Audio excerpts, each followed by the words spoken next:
mentors I see every day. So I had to start going outside of the house to build my own board of directors and find my own mentors. So in many respects, my first mentors were, in terms of discipline, were books. And then also I will find professors and teachers and nurses and professionals and look at them and say, how did you become so disciplined? Welcome to Unstoppable Podcast with Harry Sardinas, inspiring conversations with influential millionaires, investors, thought leaders, entrepreneurs who are making a massive difference with their innovative products and services, and sharing the challenges and the wisdom of how they sold their first million.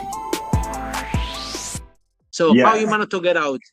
So what happened is that after that conversation I had with my stepdad, I started to just have, it wasn't like a moment where everything magically clicked. It was more like a series of small realizations where I had to ask myself tough questions. And I realized nobody was coming to save me. Nobody handed me like a blueprint. It wasn't laid out. No one gave me the answers. If I wanted to change my life, it was going to be because I changed the way I thought, the way I move, what was I willing to do consistently? And so then that's when I embraced the 3Ds, which I talked about earlier, the desire, the discipline, determination. And I got my own board of directors. Pretty much I went around and collected mentors and sponsors, people who can help me change my life and help me get to the next level. So I start asking professionals, asking teachers, how do I fill out an application? How do I become a good student? How do I get in after school programs? And I got new friends. So I got into nurturing environments. I got out of those toxic environments in the streets and said, I want to be in places that are going to pour me and motivate me and expose me to new environments. Because what a lot of people don't realize is that you don't rise to your goals. You fall to your environment unless you intentionally change it. And so that's what I went about to break out of that cycle. Wow, that's I still want to dig more on this because it's very important, especially you see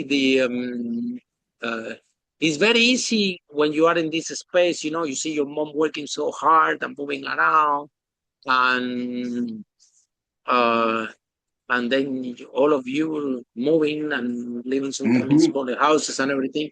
It's very easy to go out there to smoke weed, to try to get the easy money that can get you in trouble very easy. Yes, right? yes. And this is the easy part. The hard part, the difficult part is what you did. I said, despite of this, I want to change my environment. And you said that your stepdad told you, don't do what that's what I tell to all my students. I do workshops and I do talks all over the world. But I always telling them, I do the conference and look, do what I say, I do the talks and I'm happy to grow your business. But more important, do what I do. Observe what I do. And trying to do it because that's gonna give you longer. Okay, so meaning that you have to lead by example. If you say something, you have to actually do it. Yes. Right. Yes. And then I think that your stepdad was really powerful to give you this, right? And was a big lesson. Okay. Yes. He was an entrepreneur as such, because he's going out and fixing, not a solo entrepreneur, right? Sole trader. Yeah. As you can see, 80% of the business owners, they never make more than $100,000. So you were making more in gold than stocks. That 80% of entrepreneurs out there, you were making more than them. So that is so true. The fact that you're an entrepreneur, that doesn't mean, and your stepdad is in that space, which is a solo entrepreneur. It's only one person. He having jobs here, job there. Yes. He cannot scale. He cannot grow, but he knows. He knows that he's trading his money for time, but he knows that something else is out there. He just couldn't get out of that. Hole or space. But this is very common. It's common until today. Very common. Just 86%. You can look the statistic. So he gave you like a tip that was very profound. But more profound is that you took it on board. So what happened? You were going there to help him work. Do you see him working hard? Yeah, I saw him You were working working with hard. them. Do you see him making little money? He was Yeah, paying you a little yeah. bit of money, and you said, He, okay, you know yeah. what? If you do this, you make money. But why I'm working so hard? So what happened in this dynamic? How you start to change?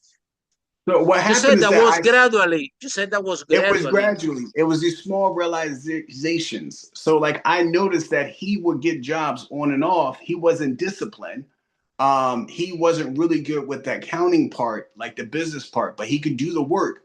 So sometimes what happened is that when we start off in a profession, you don't really you're just getting started. You don't know how things are supposed to be. You're just trying to figure it out. You make some mistakes, you take some losses, and you learn the hard way.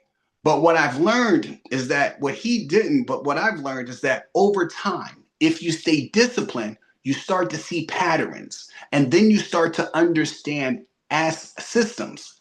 And without systems, you don't own the asset owns your time. And so once I came to that realization, that was the big shift for me.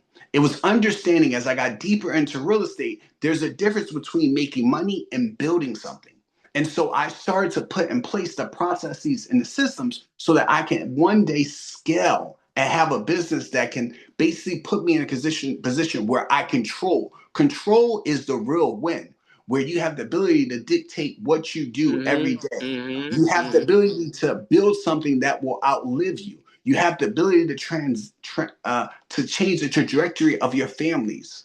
So that was what really was the shift, is understanding, okay, I see he's good, and sometimes he has work, sometimes he doesn't, sometimes he's not negotiating, he doesn't have enough partners. So I wanted to figure out all the gaps that were missing in his toolkit. Yeah, discipline, Kayr, is the difficult one. Yeah, because Yes, yes. I was very young when I started in property. I have so much money. I mean, imagine each house was giving 2,000 pounds profit per month, and we Wow. have like 28 of these houses. So imagine, Mm-hmm. so all this cash flow coming, and you don't have even to buy the houses. We were renting and renting them again. Bottom line, discipline is a hard one when you can fill up your calendar, when you decide what to do. Uh, it's, uh, it's Very, very hard. difficult, very, very hard. Yeah, I'm telling you because I'm example of it. Yeah, I, uh, I, uh, I like sometimes. I think when I go into a business or something, well, I work really, really hard, right? But then when I say, okay, I'm Mm-hmm. gonna rest, this is uh, discipline is not my core things. I don't wake up every day at the same time. I wake up now. I'm trying to have Mm-hmm. Mm-hmm. a range between half past Yes. seven to half past eight because it's good for my health. I've been reading, and we have to wake up early and don't Yes. stay watching Netflix until the very late and eating in Yes. the evening because it's bad for your health. So and the priority changed because now today is my birthday, right? And then gonna Happy be full. birthday. Yeah, I'm 49 today, and now the priorities change. At the beginning, Kayr, you want to make money, money. Now, when you are close to 49, 50 years, you start to think, well, Mm-hmm. let's look after ourselves first. We can Yes. always make money, but let's change the dynamic here. So I'm becoming more disciplined now. So I'm glad that you raised the discipline that only having a good impact in my life, health wise. I Mm-hmm. was Mm-hmm. losing weight and playing tennis and doing Perfect. priority to other things. However, discipline is hard when you're young. Yes. Uh, and also uh, growing. So, any tips in discipline? What I think that is so important is that we have to stress that discipline can be taught. And so I realized that my stepdad and my mother weren't that disciplined. They were my visual mentors I see every day. So I had to start going outside of the house to build my own board of directors and find my own mentors. So in many respects, my first mentors were, in terms of discipline, were books. And then also I will find professors and teachers and nurses and professionals and look at them and say, how did you become so disciplined? How do you go in and day out and become successful? And I start to model myself after them.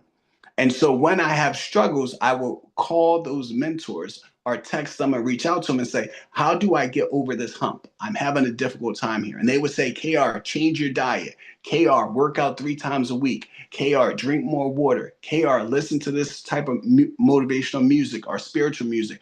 Go watch this funny film or show to make you laugh. So I started to figure out, how do I navigate this world? If I want to go to the next level, let me go look for professionals or people that's in the space that I'm interested in that are disciplined, and I start modeling my life after them. Follow us for more interviews with world's most influential, audacious entrepreneurs that overcame challenges and adversity, providing you with the blueprint of how they sold their first million so you can grow your business exponentially.